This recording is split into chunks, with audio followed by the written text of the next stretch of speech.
हर देश की पहचान उसके नेताओं से होती है। कुछ नेता सत्ता के लिए जाने जाते हैं, कुछ अपने विचारों के लिए और कुछ अपने प्यार और सादगी के लिए याद रखे जाते हैं। जी हाँ, हम बात करने जा रहे हैं भारत के पहले प्रधानमंत्री, एक महान नेता और बच्चों के सबसे प्यारे चाचा पंडित जवाहरलाल नेहरू के बारे में। पंडित जवाहरलाल नेहरू का जन्म 14 नवंबर 1889 ईस्वी को इलाहाबाद में हुआ था। उनके पिता मोतीलाल नेहरू एक प्रसिद्ध वकील थे और माता स्वरूप रानी एक स्नेही और संस्कारी महिला थी। नेहरू जी बचपन से ही बहुत बुद्धिमान और जिज्ञासु थे। उन्हें किताबें और विज्ञान से बहुत लगाव था। नेहरू जी ने अपनी प्रारंभिक शिक्षा घर पर ही प्राप्त की।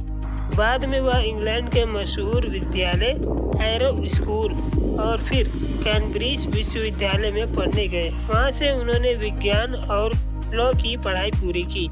लंदन से लौटकर उन्होंने भारत में वकालत शुरू की, लेकिन जल्द ही उनका मन देश सेवा की ओर आकर्षित हुआ। महात्मा गांधी के विचारों से प्रेरित होकर नेहरू जी ने स्वतंत्रता आंदोलन में हिस्सा लिया। उन्होंने कई बार जेल की सजा भी काटी, लेकिन कभी हार नहीं मानी।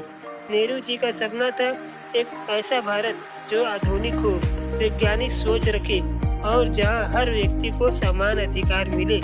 1947 में जब भारत आजाद हुआ तो नेहरू जी देश के पहले प्रधानमंत्री बने। नेहरू जी को बच्चों से बहुत प्यार था। बच्चे भी उन्हें बहुत प्यार से चाचा नेहरू बुलाते थे। वे मानते थे कि बच्चों में ही देश का भविष्य बसता है। इसी प्रेम के कारण उनके जन्मदिन 14 नवंबर को हर साल बाल दिवस चिल्ड्रन डे के रूप में मनाया जाता है। इस दिन स्कूलों में बच्चों को एक विशेष कार्यक्रम, खेल और संस्कृति कार्यक्रम आयोजित किया जाता है। नेहरू जी का कहना था, महान कार्य करने के लिए हमें पहले सपने देखने होंगे।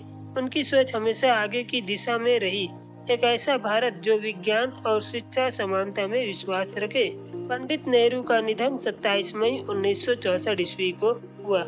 उनकी मृत्यु के बाद पूरे देश में शोक की लहर दौड़ गई, लेकिन उनके विचार और उनकी योजनाएं और उनके सपने आज भी हमारे देश को आगे बढ़ने की प्रेरणा देते हैं। चाचा नेहरू ने हमें सिखाया कि बच्चों से प्यार करना, शिक्षा को महत्व देना और देश की सेवा करना, यही सच्ची देशभक्ति है। तो आइए हम उनके बताए हुए रास्ते पर चले और अपने देश को आगे बढ़ाएं। जय हिंद।